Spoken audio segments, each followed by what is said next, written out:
Muy buen día a todos los televidentes de su canal católico Utzig Ajao, Palabra de Dios. De nuevo nos encontramos hoy día lunes y repetimos este programa los martes a las 7 de la mañana y en YouTube lo van a tener ahí constantemente para cuando quieran estudiarlo, el tema de apologética. Ir descubriendo razones y argumentos para defender nuestra fe. La fe como razonable, la fe católica, la fe que tiene su base fundamental y primera en la Escritura. Bien, y a partir de aquí pues vamos viendo distintas situaciones que presentan sobre todo donde vivimos en lugares de mayoría de sectas protestantes tipo pentecostalistas.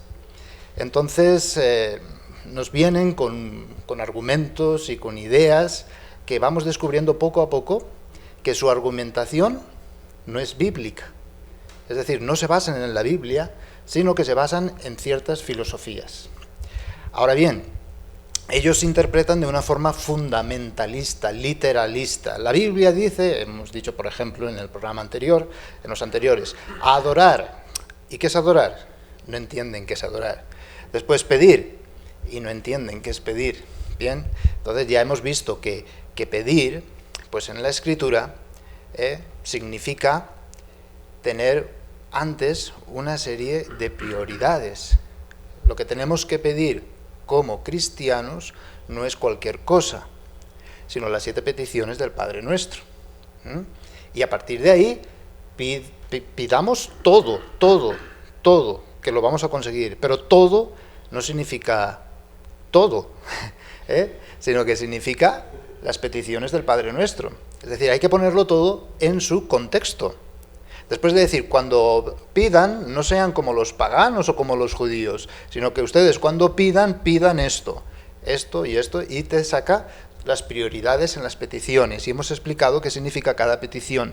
Inmediatamente después dice, y pidan todo lo que quieran, que lo conseguirán.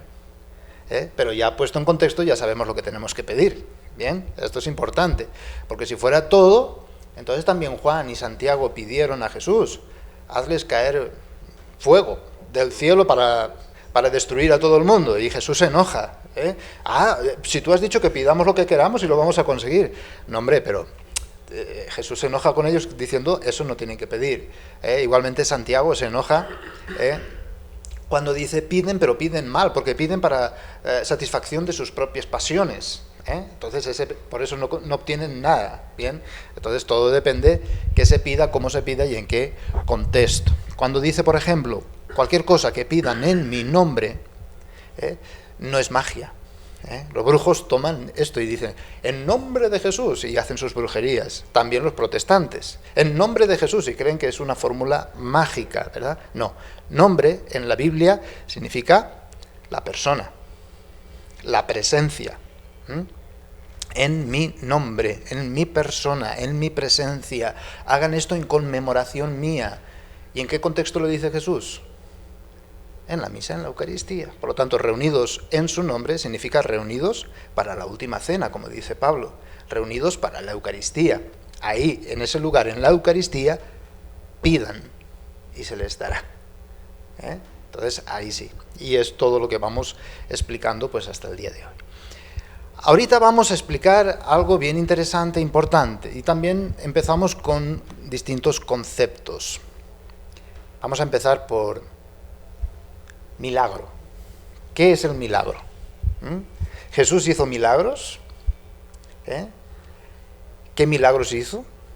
Es decir, milagros, ¿qué es? ¿Qué significa en sí mismo la palabra milagro? Esto es bien interesante, aprenderlo. Vamos a verlo primero desde un aspecto pues lógico, normal, a ver, Tono, que está aquí con nosotros. ¿Cómo definirías milagro? ¿O cómo crees tú que la gente entiende por un milagro? ¿Qué es un milagro? Bueno, pues muy buenos días, compañeros. Entonces, bueno, yo creo que lo que todos tenemos como milagro es como una novedad, algo sobrenatural, extraordinario que pasa. en nosotros o en la vida de las demás personas. Antes no miraba y ahora mira, o no caminaba y ahora camina, o cosas que yo le pedí a Dios y ahora las tengo, cosas materiales. Yo creo que así es como definimos lo que es un milagro, algo sobrenatural que nos pasa. Muy bien, esto es una forma pues popular de entender el milagro. Si nosotros miramos los periódicos, sobre todo los más sensacionalistas, amarillistas creo que se llaman acá, ¿no? Como estos, no voy a hacer propaganda de ninguno. Entonces, en la primera página ponen un carro totalmente destrozado, ¿verdad? Ahí hecho un acordeón y un desastre, y abajo ponen letras grandes, se salva de milagro, ¿eh? Y entonces, claro, uno ver el carro todo destrozado, dice, ah, sí, milagro. Es decir, esto es lo que entiende la gente y el mundo por la palabra milagro, algo que no se explica naturalmente, algo que no es normal, algo que sale de lo natural, de lo normal, algo extraordinario, ¿verdad? Fuera de lo ordinario, algo impactante que uno no se explica con su mente ni con su forma de comprender, algo que sale de lo científico, podríamos decir, aunque aquí ya es un término más técnico. Bien. Ahora, esto es lo que se entiende normalmente. Segundo, ¿qué es lo que entienden las sectas protestantes por milagro? Las sectas protestantes, sobre todo las de acá, son literalistas, es decir, son fundamentalistas. ¿Y eso qué significa? Ellos definen el milagro diciendo, milagro es un fenómeno de la naturaleza que trasciende las causas naturales, hasta el punto que únicamente puede ser atribuido a Dios. Entonces, pasa algo fuera de lo normal, Dios. Pasa algo extraordinario, Dios. Eso es el fundamentalismo. Fijémonos que los católicos somos a veces fundamentalistas, Y entonces, cualquier cosa, es que esta persona tenía cáncer y sanó, milagro. Y entonces uno dice, Dios. Depende, puede que sí, puede que no. Claro, yo soy occidental, yo soy europeo y tengo una mentalidad pues más crítica, Ustedes cualquier cosa, Dios, Yo digo, espérate un poquito, o sea, cualquier cosa Dios, no, depende, es que, mira, es que resultó que le diagnosticaron cáncer, pero no era cáncer. O sí, le diagnosticaron cáncer, pero era un cáncer benigno, porque hasta hace poco, pues todos los cánceres eran malignos, o hasta hace poco cualquier cáncer maligno te provocaba la muerte. Hoy en día sabemos que no, el cáncer no es una enfermedad mortal, y puede curarse, Entonces, no cualquier cosa ha de ser atribuida inmediatamente a Dios. Por ejemplo, la Iglesia Católica en esto lo tiene muy claro. El pueblo enseguida dice, milagro, milagro, milagro. Y la Iglesia dice, sí, vamos a ver, que lo estudien los científicos. Que vengan médicos y que sean médicos que no crean en nadie ni en nada y que investiguen eso. ¿Por qué? Porque no a cualquier cosa le podemos decir milagro ni lo podemos atribuir a Dios. De hecho, este concepto protestante fundamentalista nunca sale en la Biblia.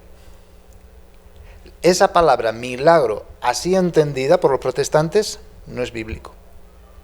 No es bíblico. O sea, está fuera de la Biblia.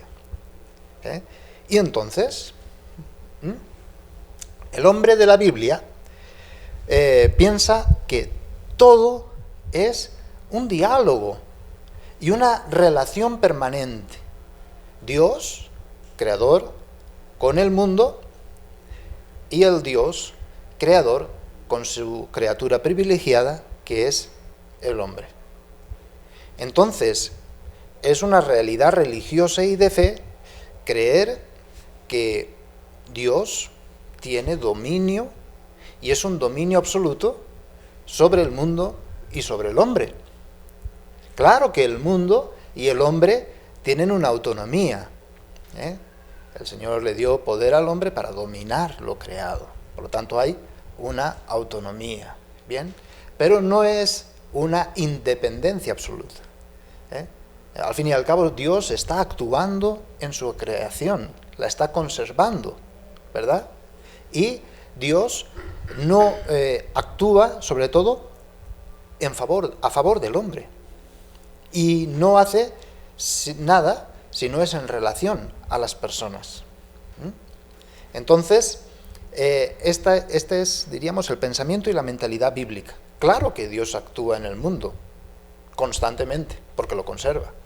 Claro que Dios actúa con las personas a través del diálogo amoroso.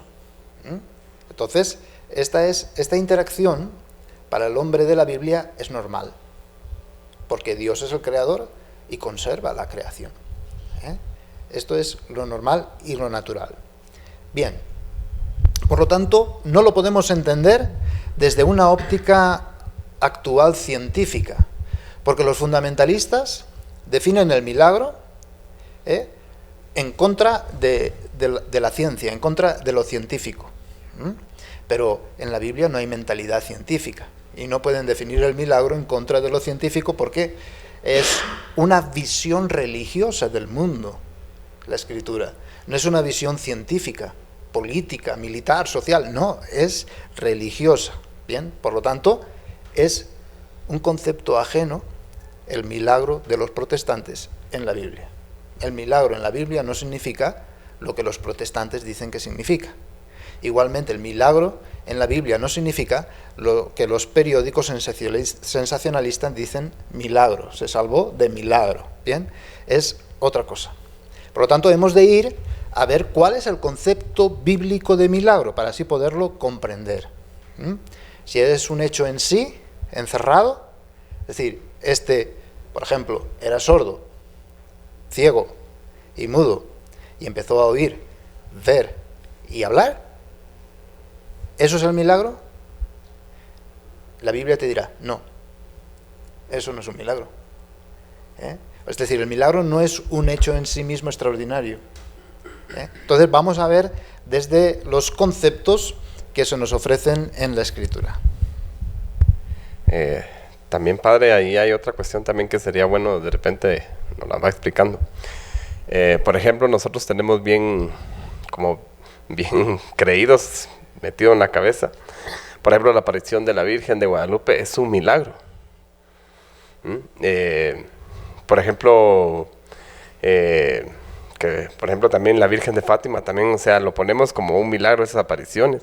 Pero también hay cosas extraordinarias, como por ejemplo, que también ya ahora lo sabemos, pero por ejemplo también un eclipse hace tiempo cuando pasó, o sea, allá en la capital se decía que era un milagro de Dios, ya se atribuía también a Dios, aunque ahora pues ya lo hemos ido entendiendo, lo del eclipse, lo que pasa, ¿verdad? Pero por ejemplo estas apariciones de la Virgen y todo, ¿cómo también lo podemos entender? Muy bien, al final del programa lo podremos explicar, ¿verdad? Porque ya hemos pasado del Antiguo Testamento de repente al tiempo de la Iglesia, ¿bien? Pero simplemente adelanto. La aparición de la Virgen, sea la de Lourdes, la de Fátima, la de Guadalupe, en sí misma no es un milagro. En sí mismo no es un milagro. El milagro abarca muchas más cosas. Claro que es una parte del milagro, pero el milagro, vamos a explicar, es un signo. Es algo que indica otra cosa. Entonces, cuando indica otra cosa, ¿sí?, la Biblia dice, eso es un milagro. Cuando Jesús hacía un milagro, por ejemplo, vamos a adelantar y solamente digo esto y al final diré más cosas. Cuando Jesús hacía un milagro, la gente, ¿qué hacía? Glorificaba a Dios. Es decir, es un signo que te lleva a Dios y a la presencia de Dios. Dios ha visitado a su pueblo. No dicen, mira qué milagro, qué prodigio, qué portento más grande, qué maravilloso, extraordinario, que dirían hoy en día. No. Para ser milagro, diríamos, la gente tiene que estar referida a Dios y a su presencia. ¿Sí? Ya hemos hecho todo el programa. Pero ahora lo vamos a fundamentar mejor con la Biblia, con la Escritura. Fijémonos en estas palabras que hay acá que yo he puesto. Bien. Simplemente para que entiendan que yo no me saco las cosas de la manga, ¿eh? El padre se inventa cualquier cosa, y milagro es milagro y punto y se acabó. No, miren. En el Antiguo Testamento, las palabras que se usan para indicar lo que se traduce vulgarmente con milagro no es una sola, son muchas. En el Antiguo Testamento se habla de la palabra ot y mopet. ¿Y esto qué significa? Esto significa signo que indica a Dios y la presencia de Dios. ¿Ves? Ya te he respondido. Son signos, son señales, son eventos, son hechos que indican que Dios está presente y relacionándose con el mundo y relacionándose con las personas. Signos que llaman, ¿sí?, a la fe en Dios o que llaman a la conversión del hombre, de la persona. Estos son los dos vocablos más usados.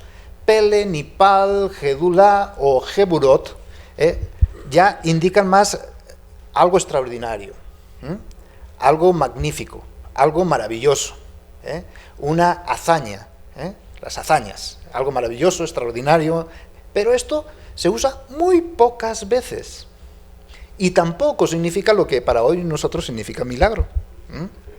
Siempre está referido a la presencia de Dios en el mundo y a la presencia de Dios en las relaciones interpersonales. Siempre está referido a eso. De hecho, la traducción de estas palabras del hebreo al griego, la primera traducción fueron los 70 sabios que se reunieron, nunca lo traducen como tauma. LXX significa 70 en números romanos. Entonces, nunca lo traduce por tauma. ¿Tauma qué es? El milagro conforme lo entienden los protestantes y los periódicos sensacionalistas. Nunca usa la palabra tauma. De hecho, al que hace milagros, al hacedor de milagros, se le llama taumaturgo. De ahí viene. Tauma, milagro, turgo, el que hace, el que obra milagros, ¿verdad? Actividad taumatúrgica, tan de moda actualmente entre carismáticos, protestantes. Pero fíjense que el Antiguo Testamento usa esas palabras y los 70 nunca traducen esas palabras como tauma. Nunca. Y también en el Nuevo Testamento, para hablar de milagro, no existe la palabra, el vocablo milagro, tal como lo entienden protestantes y fundamentalistas o la gente vulgar. ¿Bien? Nunca usa la palabra terata, en griego. Terata significa lo mismo que tauma, es decir, hecho espectacular, ¿verdad? Que rompe las leyes de la naturaleza y es Dios quien hace las cosas de una forma extraordinaria, prodigiosa. Nunca usa la palabra terata, sino que usa las palabras dinamis, semeion, teras, ergon, que vienen directamente de las palabras ot y moped, es decir, algo que indica la presencia de Dios, algo que indica una acción divina. Ahí está la cuestión. Cuando, por ejemplo, vamos a ver en el Nuevo Testamento, cuando el Señor hace el milagro del paralítico, ya he dicho milagro, pero es la forma que tenemos de hablar y lo traducimos así, pero hemos de entenderlo de esta forma. Cuando hace el milagro del paralítico, la gente, ¿por qué se sorprende? Porque el paralítico se levanta y toma su camilla y se va, o porque Jesús le perdona los pecados. Porque Jesús le perdona los pecados y desde ese momento es declarado blasfemo, porque está haciendo una obra de Dios. El milagro es ese, el perdón de los pecados, y el otro es un signo para que vean que el Hijo del Hombre tiene poder para perdonar pecados en la tierra. Le dijo al paralítico: levántate, toma tu camilla y vete. Ese signo es válido porque indica la acción divina que viene después. Y entonces la gente se sorprendió del poder que Dios había dado a los hombres y glorificaba a Dios. Y al final acaba diciendo, Dios realmente ha visitado a su pueblo. Ahí está, todo indica a Dios, la presencia de Dios y la acción divina. ¿Cuál es la acción divina? Perdonar los pecados. Ahora, si tú te quedas con el signo en sí mismo, es lo que hacen protestantes. Eso no es un milagro.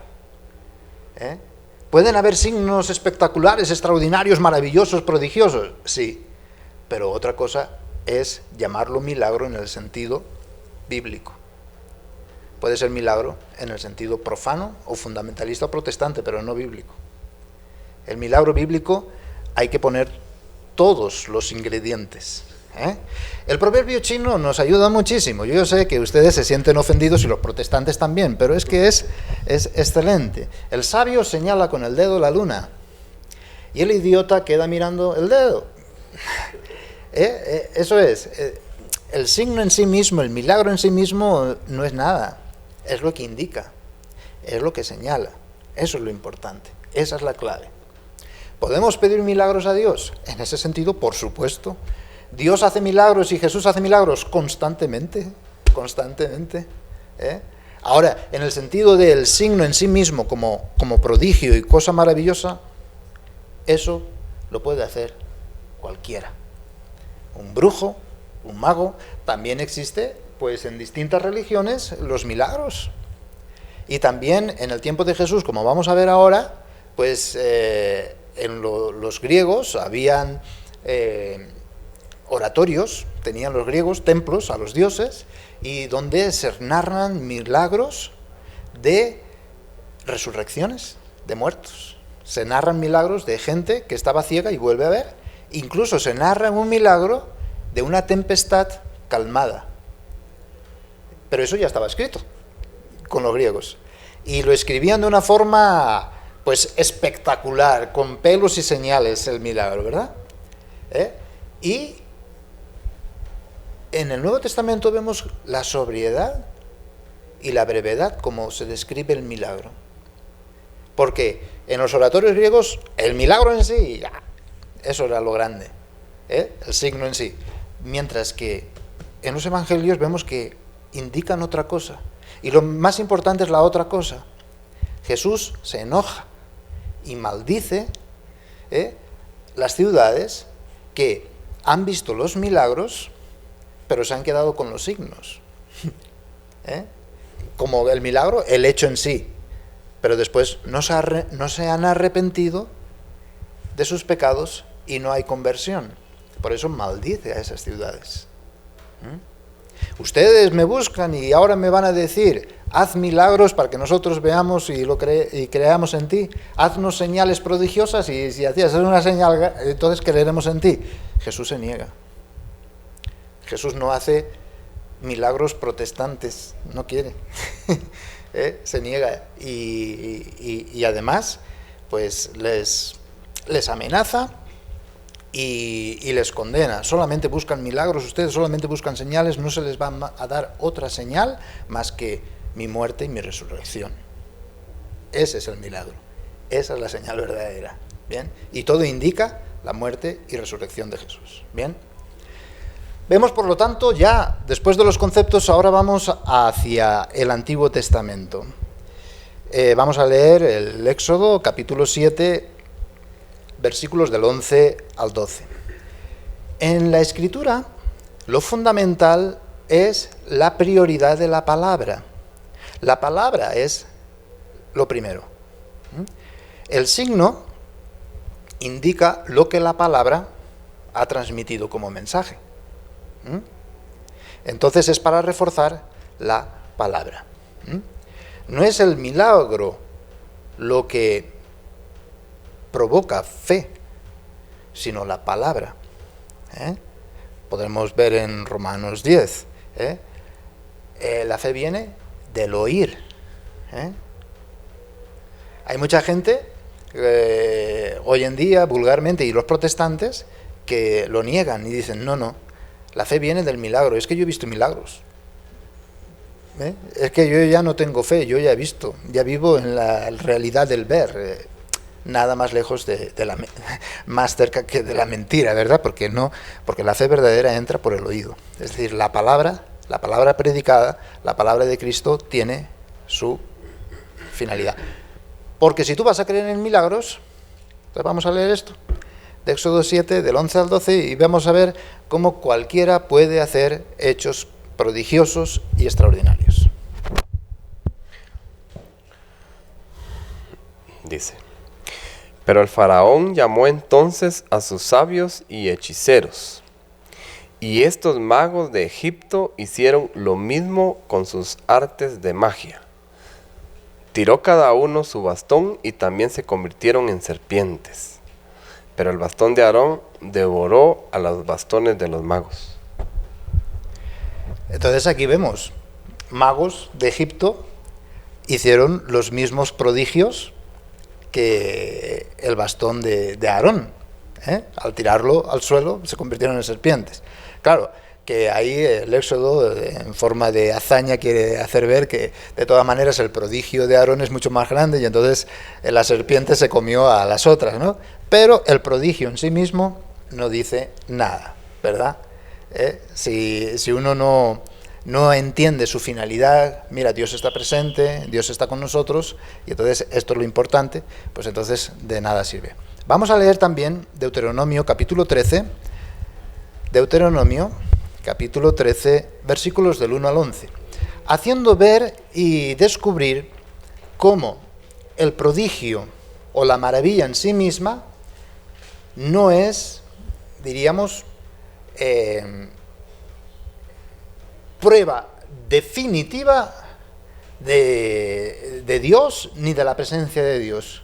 Es decir, pueden haber prodigios extraordinarios, maravillosos, pero cuidado, si no te llevan a Dios y a la presencia de Dios, por eso vamos a leer el Deuteronomio, capítulo 13, versículos del 1 al 11.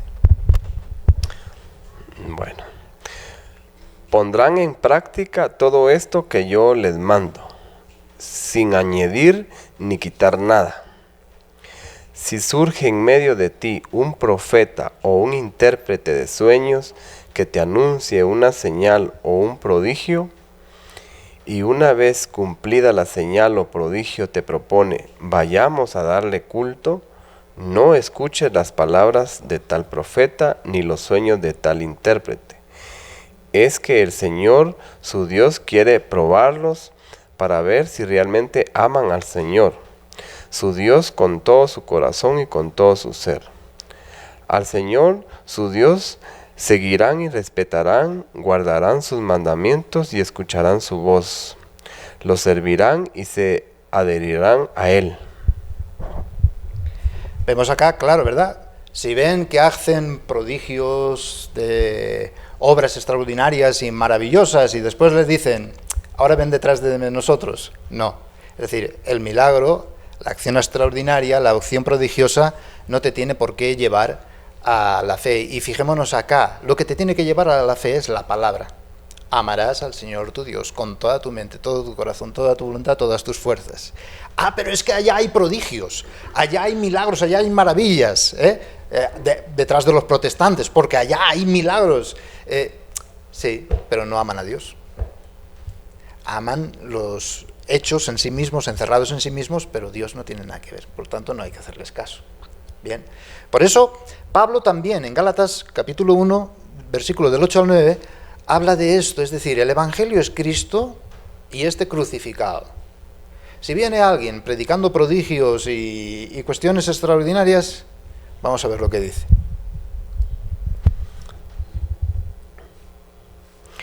Entonces dice, pues sea maldito cualquiera, yo o incluso un ángel del cielo que les anuncie un evangelio distinto del que yo les anuncié. Ya les había dicho y ahora lo repito. Si alguno les anuncia un evangelio distinto del que han recibido, caigan sobre él la maldición. Tremendo. Pablo maldice. Y entonces maldice, aunque sea un ángel venido del cielo, que haga cosas prodigiosas y extraordinarias. Si está en contra del Evangelio de Cristo y este crucificado, del Evangelio de la gracia, maldito sea. Y maldito sea yo, si predico algo distinto al Evangelio de Cristo y este crucificado. Entonces, más claro no lo podemos tener. Es que aquellos hacen milagros, por lo tanto son de Dios. Disculpa, cuidado, vamos a leer Éxodo, vamos a leer Deuteronomio, vamos a leer Gálatas. No cualquier cosa te indica la verdad de Dios y de su presencia.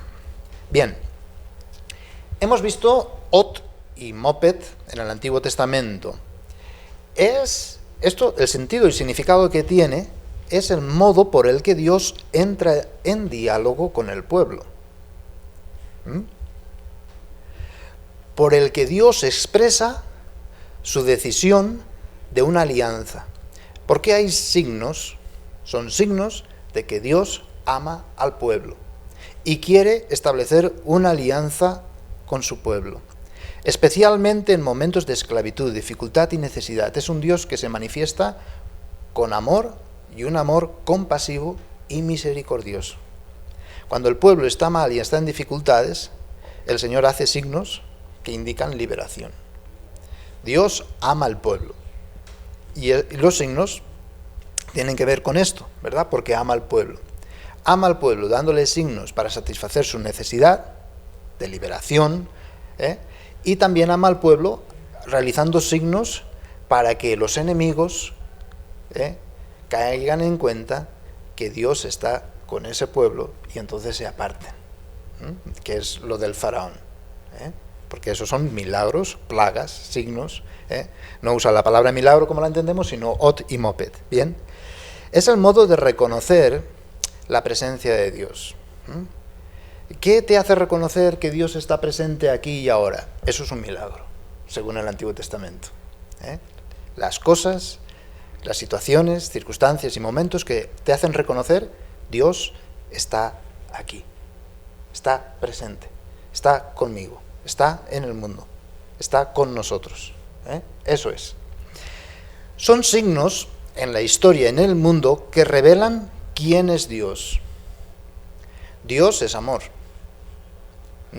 Y todo lo que indica amor es un milagro. Indican que Dios está presente. Indican también los signos que Dios es dueño, Señor, de la creación y de la historia de los hombres. O sea, la historia no está abocada al fracaso, sino que el Señor es Dios y sabe llevar la historia a buen fin. Igualmente de la creación. Son signos que legitiman, hacen legítimo al hombre de Dios en su misión. Es decir, le acompañarán signos, le acompañarán estos milagros. ¿Qué quiere decir? Que el enviado de Dios será en sí mismo un signo, y hará signos con amor gratuito, con amor compasivo, con amor sacrificado, porque Dios es amor y se hace presente cuando uno ama. Ese es milagro entendido desde el Evangelio. Son signos también, como hemos dicho, de juicio divino. Las plagas para el faraón, para que deje salir y libere al pueblo. Pero, fijémonos, todos los signos que se realizan en la Escritura son al servicio del pueblo. Dios no hace signos para manifestar su soberbia, su orgullo, no, sino siempre son al servicio del pueblo, y del pueblo más necesitado, de los pobres. En el Evangelio lo vemos más claro, al servicio de los cojos, los ciegos, los mudos, los que están esclavos, los que están en la cárcel, los que están en dificultades, los que están en problemas, a esos. Y los judíos de la sinagoga, haznos milagros a nosotros. No, he venido al cojo, al ciego, pero si esos son malditos, es lo que decían los judíos. No, pues a esos he venido para que descubran que Dios es amor y que les ama y que está con ellos. Y que está con ellos. Y con ustedes, sí, también, desde ahora tienen ese amor gratuito y compasivo frente a los demás. Ese es el milagro. Esos son los milagros de Jesús. Bien, Por eso, todo lo que sea acudir y visitar al enfermo, acudir y visitar al que está en la cárcel, satisfacer la necesidad de sed o de hambre del que tiene sed y hambre, esos son signos, esos son milagros, ¿verdad? Entonces los milagros actuales son, por ejemplo, los que hacía la Madre Teresa de Calcuta. Esos son los signos de la presencia del amor de Dios. Ella, una vez, estaba cuidando a un musulmán y que estaba pues leproso y a punto de morir, estaba completamente pues destrozado, sin manos, y el musulmán decía, yo no sé quién es el Dios de esta mujer, pero sé que si existe ese Dios, es un Dios amoroso y compasivo, porque me lo muestra la mirada de esta mujer. Eso es un milagro. Cuando tú entiendes la gratuidad y la compasión y el sacrificio del amor de Dios por ti, ahí está. Entonces no se fija tanto en que es cuidado, en que es protegido o en que es curado, sino el amor con que se le trata. Ahí está un milagro católico, verdadero. Todo lo que sea para uno satisfacerse y para uno llenarse de soberbia o de orgullo para manifestar el poder contra, eso no es católico ni es cristiano. Eso es brujería, curandería o pastor protestante, eso no tiene nada que ver. ¿Bien? Bueno, pues esto es el Antiguo Testamento, no nos vamos a alargar mucho en él porque vamos a ir más hacia el Nuevo Testamento. El Nuevo Testamento siempre nos habla de lo mismo, es decir, la prioridad es la palabra de Dios. La palabra de Dios, y esforzarse en ponerla en práctica, eso es la roca, eso es lo más importante. Y todo aquel que diga, no, el hacer milagros, curar enfermos, el expulsar demonios, el profetizar en nombre de Jesús, el decir Jesús es Señor, Señor, no. La prioridad es la palabra escuchada y puesta en práctica. Eso es la roca. Todo lo otro es arena. Si edificas sobre la arena, la casa te va a caer. Es la palabra de Dios. Esto lo tenemos que tener muy claro. Bien, hemos dicho que en el Nuevo Testamento nunca se habla de la palabra térata, es decir, milagro, prodigio, espectáculo, show, ¿verdad? Noche de gloria, dicen por ahí, sino dinamis, semeion, teras y ergon. Son palabras que también tienen un significado muy importante y muy interesante. Vamos a ver las tres formas literarias del Nuevo Testamento en narrar los milagros. 3. Primero, vamos a ir buscando Lucas 11, 20. Exorcismos. Segundo, curaciones. Y tercero, milagros, entre comillas, sobre la naturaleza, que son quizás los más extraños y más complicados de entender. Primero, los exorcismos. Los exorcismos, ¿qué son?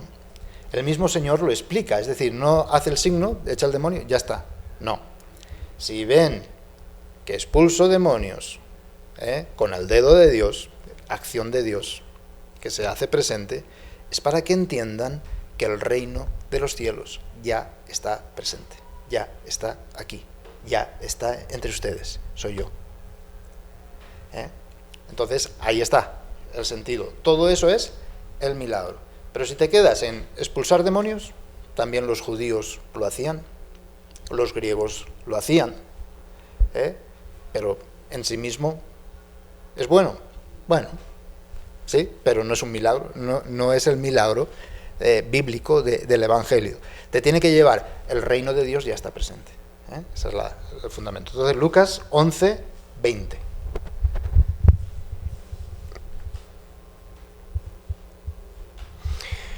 Pero si yo expulso los demonios con el poder de Dios, entonces es que el reino de Dios ha llegado a ustedes. Ahí está. Expulso demonios, ¿sí?, con el dedo de Dios. Es decir, es una acción divina. Es Dios que se ha hecho presente, Dios que está visitando, el reino de Dios ya está presente entre ustedes. Es decir, no es el hecho en sí de expulsar un demonio, sino el sentido, el significado, lo que indica. Si tú te quedas en lo extraordinario y en lo prodigioso, pues eres protestante, fundamentalista o de o de estas portadas de milagro se salvó, ¿verdad? Entonces, no, es otra cosa distinta. Bien, Mateo, capítulo 12, versículo 28. Dice así: pero si por el Espíritu de Dios expulso yo los demonios, es que ha llegado a vosotros el reino de Dios. Lo mismo, pero en Mateo. Estos son los exorcismos. Podemos leerlos todos, pero no tenemos tiempo. Las curaciones. Hay curaciones extraordinarias, es decir, curaciones milagrosas, entre comillas. ¿Qué significan? Vamos a leer, por ejemplo, Mateo 11, del 5 al 6. Cumplen la profecía de Isaías. Isaías anunció: cuando venga el Mesías, pasarán estas cosas. Entonces, las curaciones hay que interpretarlas como cumplimiento de lo que dijo el profeta Isaías. Los ciegos ven, los cojos andan, los leprosos quedan limpios, los sordos oyen, los muertos resucitan y los pobres se les anuncia la buena noticia. Ahí vemos la respuesta de Jesús a Juan el Bautista, el último de los profetas. Entonces está dudando, ¿será este el Mesías o no será? Entonces dice: mira, lo que dijo el profeta Isaías se cumple, se cumple. Por lo tanto, es como el carné de identidad de decir: yo soy el Mesías. ¿Por qué? Porque lo que profetizó Isaías, lo que anunció él, ahora se cumple. Es decir, manifiestan el poder de Jesús de perdonar los pecados. Marcos, capítulo 2, versículo 10. ¿Sí? Jesús hace la obra de Dios que decíamos al principio. Entonces, ahí vemos y descubrimos claramente, si ven que yo hago sanidad, hago sanación, curo a este enfermo, a este paralítico, lo levanto, es para que crean que el Hijo del Hombre tiene poder para perdonar pecados.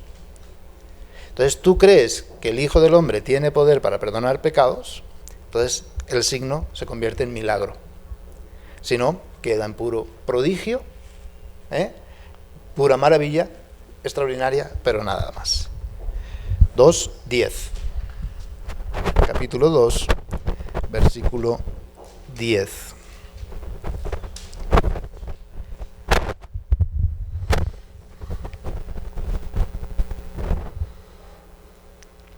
Pues ahora sabrán que el Hijo del Hombre tiene poder en la tierra para perdonar los pecados. Y después sigue diciendo: entonces se dirigió el paralítico y le dijo, levántate, toma tu camilla y vete a tu casa. Para que vean, hago esto. Por lo tanto, el sentido del milagro. Hago esto.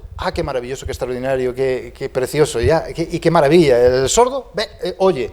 El ciego ve. Qué extraordinario, maravilla, milagro. Fundamentalismo protestante. No, es lo que indica. Para que tú lo entiendas como milagro, tienes que entenderlo como un signo que indica el perdón de los pecados, un signo que indica el reino de Dios ya está presente entre nosotros. Bien. Y después hay milagros sobre la naturaleza, la higuera que queda seca, la tempestad calmada, etc. Son signos que manifiestan que verdaderamente Jesús es el Señor de la creación. Entonces, visto así en general, vamos a ver los supuestos para poder entender los milagros que hizo Jesús. Jesús hizo milagros, por supuesto que sí. Y entonces, pero, ¿qué es el milagro que hizo Jesús? ¿Cuándo se negaba, por ejemplo, a hacer milagros? ¿Y por qué? ¿Y cuál es el sentido del milagro? Primero, siempre, vamos a leer Mateo 4, siempre lo realiza en relación a otras personas. ¿Sí? Siempre es en relación de favorecer al pobre, al que sufre, al que llora, al que muere. Es decir, siempre es en relación a otras personas. Siempre es en relación para el bien, y el bien integral de la persona, también físico, psicológico, moral, pero esto lo hace para que tengan en cuenta de la sanidad más grande, la del pecado. Porque Jesús, la acción de Dios propiamente, no es hacer milagros. Jesús no vino a hacer signos en sí mismos, sino a perdonar, a quitar los pecados del mundo y a destruir la muerte. A eso vino Jesús, y esa es la acción propia de Dios. Vemos cómo Jesús también rechaza el milagro como prodigio, portento, en favor de sí mismo. Entonces es Mateo 4, versículos del 1 al 10, que son las tentaciones del diablo. Entonces no lo vamos a leer, pero simplemente les explico. Cuando convierte estas piedras en pan, haz un prodigio para tu beneficio, es para tu bien. Jesús lo niega. Cuando el diablo le dice, baja de la cruz, o los fariseos, ¿verdad? Si es que eres hijo de Dios, Jesús se niega. Es decir, nunca usa el signo para su propio interés, para beneficio propio. Puedo pedir para los demás, pero no para mí. Para que vean, ¿sí? Realmente. Algo así también Pablo hace, es decir, yo trabajando por el Evangelio tengo derecho a recibir mi salario, pues yo renuncio a ese salario, para que vean mejor a Cristo en mí, porque no soy yo, sino que es Cristo quien vive en mí. Bien. Tercero, nunca se realizan como una simple manifestación de fuerza prodigiosa. Es la tentación de Satanás, pues, que habla a través de los fariseos. Haznos una señal para que podamos creer en ti. No, Jesús niega manifestarse con fuerzas prodigiosas o poderosas. Cuarto, siempre, vamos a leer Mateo capítulo 8, versículo 17. Siempre se realizan para manifestar compasión, nunca por sí mismos, ni para gloria propia, ni para soberbia, ni para orgullo, sino siempre son actos de amor compasivo. Dice así. 17. Así se cumplió lo anunciado por el profeta Isaías. Él tomó nuestras flaquezas y cargó con nuestras enfermedades. Por lo tanto, aquí vemos un punto clave, importantísimo, para poder entender el milagro de Jesús, sobre todo en cuanto a las curaciones. Jesús no ve en el otro un leproso y le dice, fuera lepra, y se va la lepra y queda bien, y el otro, aleluya, gloria a Dios. No. Vemos acá, dice, tú eres leproso, ven, siento compasión por ti, cargo yo en mi carne con tu enfermedad. Ese es el milagro. Compasión. ¿Los protestantes quieren hacer milagros? Solo es cristiano, el otro tiene gripe, entonces yo tengo la gripe y tú sana. Eso es un milagro. ¿Por qué? Porque es signo del amor compasivo de Dios. Él sufre en su propia carne. Repitamos otra vez esta cita bíblica de Mateo 8:17, porque esta es la clave para entender el milagro en Jesús. Así se cumplió lo anunciado por el profeta Isaías. Él tomó nuestras flaquezas y cargó con nuestras enfermedades. Él cargó con nuestras flaquezas, Él cargó con nuestras enfermedades. Bien, esto es el verdadero hecho milagroso. El hecho o el milagro en sí no se puede encerrar en sí mismo, ni se acaba en sí mismo. Es el resumen del día de hoy.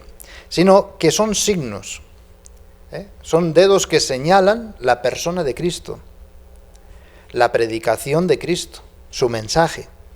Son signos que nos llevan a un encuentro personal con Jesús. Signos que indican la identidad de Jesús. Tú eres el Santo de Dios, tú eres el Hijo de Dios vivo. Fijémonos que en el tiempo de los evangelistas, Mateo, Marcos y Lucas, hablan de milagros, ¿verdad? Así, con estas palabras y tal, de dinamis, teras, ergon.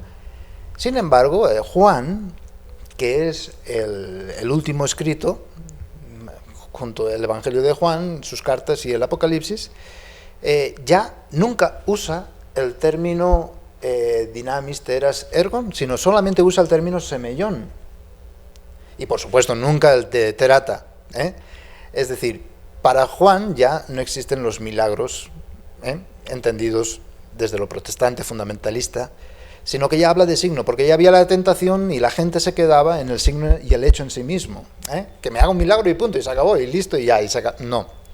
Entonces hay que ir más allá. Por eso Juan nunca usa la palabra milagro, aunque hay malas traducciones que dicen, y Jesús hizo el primer milagro. No, el primer signo, no dice milagro, ¿verdad? Es semeion, que algo que indica, algo que va más allá. Por eso evita el término que se refiere a poder o fuerza u obra milagrosa. Evita esos términos. ¿Por qué será? Importante, ¿verdad? Porque ya la gente empezaba a manipular. Ya empezaban los protestantes a protestar. No. Indican, para Juan, todo indica la muerte y resurrección de Cristo. Es que el signo de las bodas de Caná estaba indicando la Eucaristía, la muerte y resurrección de Cristo. Es que el signo del hombre que estaba ahí pobre esperando a que se removieran las aguas y tal, lo que fuera, claro, el signo de la misericordia y el perdón de Dios dado por la Iglesia, ya no con las instituciones antiguas. Bien, y así, es que Jesús hizo el signo de resucitar a Lázaro, claro, el signo de su resurrección y signo de nuestra resurrección futura, si creemos en él. Por lo tanto, ya habla de signos. ¿Para qué? Para indicarnos que lo importante es lo que indica, no el hecho en sí mismo, sino lo que indica, lo que señala, hacia lo que va. Bien. Siguiente supuesto. Para realizar el hecho, o milagro, se requiere previamente la fe de la persona. Y también, como consecuencia del hecho milagroso, ¿sí? Tiene que llevar a la fe. Por ejemplo, el ciego de nacimiento. Al final dice, tú eres, ¿quién es el Mesías? ¿Quién es para que yo crea? Yo soy el que está hablando contigo. Bien. La samaritana, todo es un proceso. Este hombre judío es un profeta, es un maestro, es el Señor. He visto al Salvador. Este es el Salvador del mundo. Hay todo un proceso, ¿verdad? Es decir, del signo del agua en sí misma, va llevándolo poco a poco, va profundizando y va llegando aún más allá.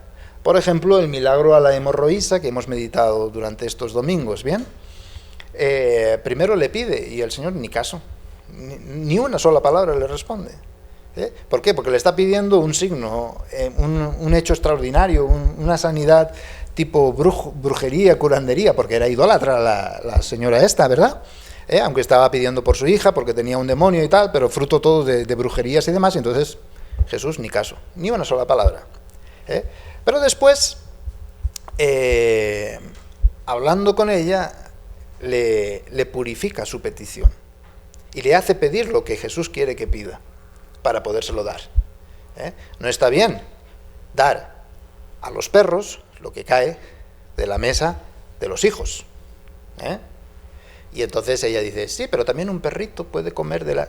ya está pidiendo la palabra de Dios, ya está pidiendo la Eucaristía, porque Jesús le ha presentado lo que tiene que pedir, el pan de la Eucaristía, pan de la palabra y pan de vida eterna. Y entonces, mirando a sus discípulos, les dice, qué grande la fe de esta, no como la de ustedes, necios, insensatos, duros de corazón. Mira qué grande es la fe de ella. Está pidiendo ya la palabra, está pidiendo ya la Eucaristía, y ustedes aquí pidiendo solamente prodigios y milagros y portentos. Va mucho más allá. ¿Bien? Y entonces le concede pues lo que pide, pero elevado pues a la máxima potencia. Bien, esto es bien interesante, pero podríamos irlo meditando poco a poco. Entonces lo que nos está diciendo es cómo la gente llega por el prodigio. llega por el hecho extraordinario y portentoso, pero no va realmente con la intención de Jesús. Bien, entonces esto es bien interesante. O cuando no se entiende el signo. También yo lo voy a buscar en Marcos 6:52, pero ahora vamos a leer Juan 6:26. Jesús le contestó: les aseguro que no me buscan por los signos que vieron, sino porque comieron pan hasta saciarse. Ahí vemos un ejemplo claro, el milagro en sí. Hemos comido pan hasta saciarnos, pero no han entendido, no vienen por los signos, es decir, lo que indican. Lo que están indicando es la misa, lo que están indicando es la Eucaristía, lo que están indicando es que hay que escuchar la palabra de Dios, comulgar con ella, y hay que comer de la carne de Cristo y beber su sangre. Eso es lo que está indicando este signo. Pero la gente viene solamente por el signo en sí mismo de comer panes y satisfacer su necesidad simplemente física, pero no entienden el más allá, el perdón de los pecados, la resurrección y la vida eterna, que es lo que indican estos signos. Por lo tanto, la gente que vemos acá es gente protestante, ¿verdad? Por eso abandonan a Jesús. Después, en el final del capítulo 6, eso nos dice. Igualmente, decía en Marcos 6:52, dice así: subió entonces donde ellos a la barca y amainó el viento, y quedaron en su interior completamente estupefactos, pues no habían entendido lo de los panes, sino que su mente estaba embotada. ¿Ven? No habían entendido lo de los panes. Juan nos habla de que hay que entender los signos. Si no entiendes el signo y el hecho milagroso en sí mismo, de nada sirve, ¿verdad?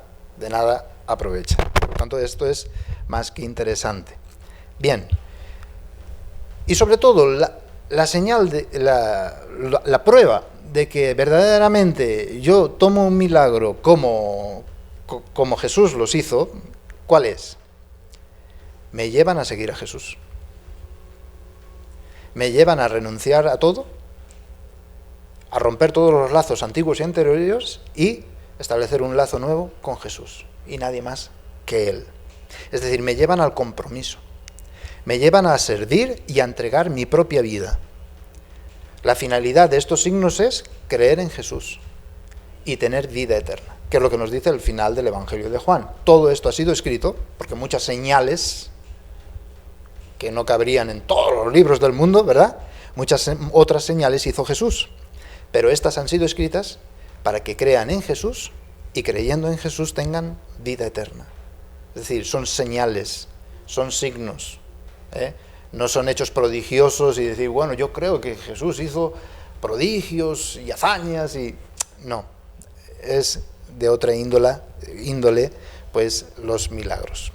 Todos los milagros revelan a Jesús como Mesías, Hijo de Dios, como quien tiene poder de liberar pecado y de destruir la muerte. Y todo indica, son anticipaciones de lo que va a pasar en el futuro.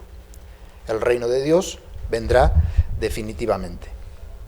Conclusión. Jesús hace milagros. Por supuesto que sí. Obra curaciones extraordinarias. Claro.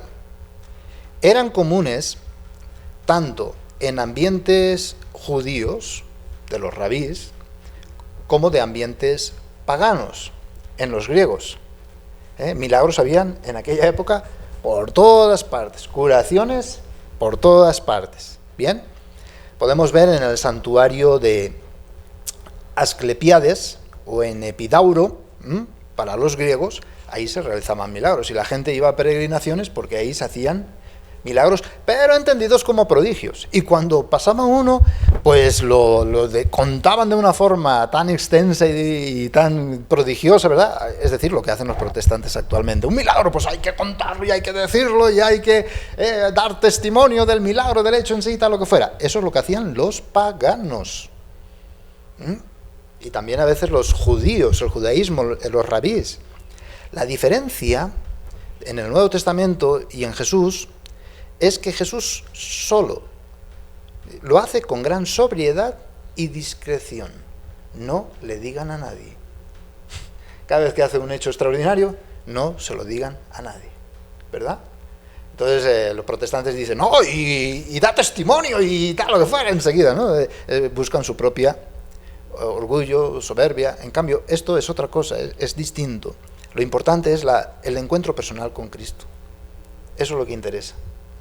Si yo quedo ciego físicamente, pero tengo un encuentro personal con Cristo, creo en Él y tengo vida eterna, eso es lo que funciona. Eso es lo que sirve. Pero aunque yo gane la vida de este mundo y reciba milagros y sanidades y todo para vivir de una forma próspera, de nada te sirve si no tienes fe. Aunque ganes el mundo entero. Bien, Jesús también se niega a obrar milagros inútiles, solamente para manifestar soberbia de su parte. Y nunca se interpretan como algo mágico. Sobre todo Juan, es por la palabra simplemente. No es que va ahí a hacer cosas raras, extrañas y mágicas y que si ayunos y oraciones y que si veladoras y lo que fuera para que... No, nada que ver. Con la sola palabra. Esta es la diferencia fundamental. Con la sola palabra. Ve, tu criado ya está sano. No hace falta ni que vaya. Con la sola palabra, ¿verdad? Ahí está. No soy digno de que entres en mi casa, pero una sola palabra tuya bastará para sanarle. Entonces ahí está, con la sola palabra lo sana. Jesús los explica. No queda, bueno, ya está el signo, ya ahí queda. No, los explica. Para el perdón de los pecados, la Eucaristía, para la resurrección, para el reino, pues esté entre ustedes.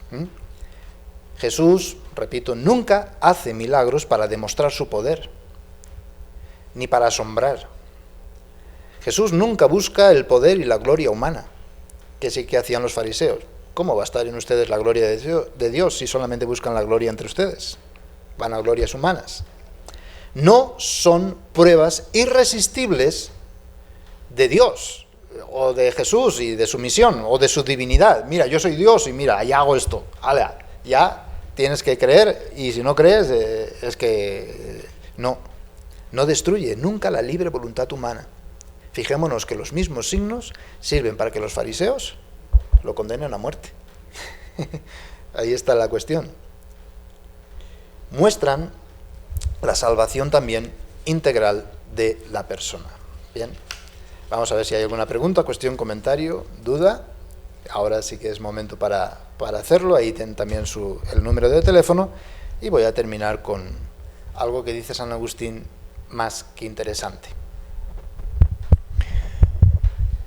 Sí, padre, por ejemplo, pues ahorita pues íbamos entendiendo poco a poco, ¿no? Y yo creo que algo que entendíamos, pues uno puede recibir un milagro y claro, indica algo. Y eso ya concretamente es como decía usted, pues es cuando uno, pues digámoslo así, pues acoge más la palabra o más todavía, va uno pues más a la misa, como agradecido por algo que recibí, o va uno a la confesión por algo agradecido que yo recibí también.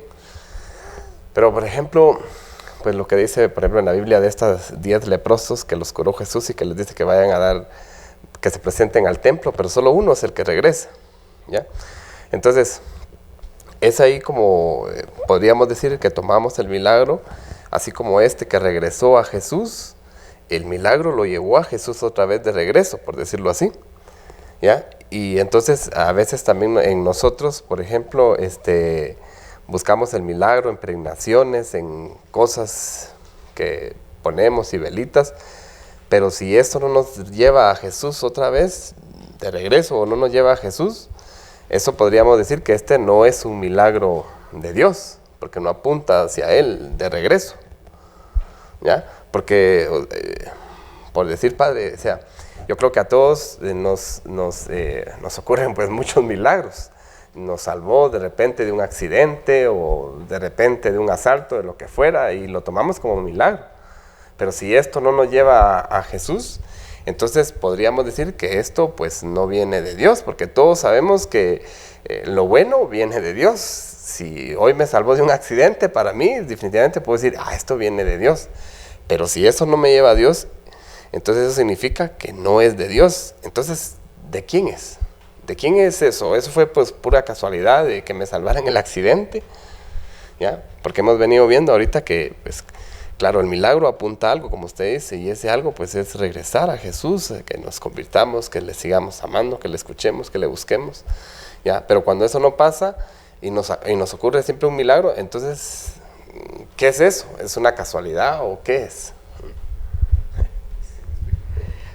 Sí, te explicas bien, en el sentido de que se entiende, o entiendes, o se entiende, la gente entiende el milagro como lo entienden los fundamentalistas, el hecho en sí mismo.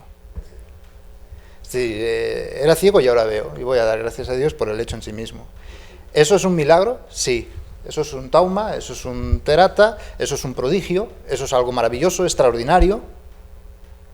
Ahora, ¿es un milagro de la fe cristiana? No. El hecho en sí mismo y encerrado en sí mismo, eso no es un milagro. El milagro como hecho cristiano significa, ¿hay eso? Bien, de acuerdo.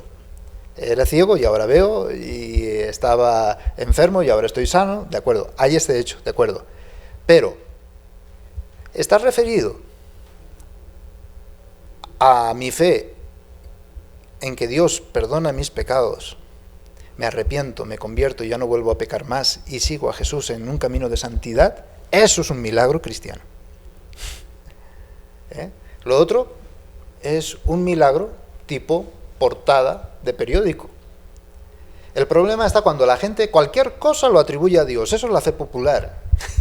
Por eso los fundamentalistas y las sectas protestantes tienen tanto público, porque usan de la fe popular, y cualquier cosa que no entienden, Dios. Yo soy muy occidental, yo soy muy europeo, y a mí me sorprende la fe popular de la gente, pero eso no es fe cristiana.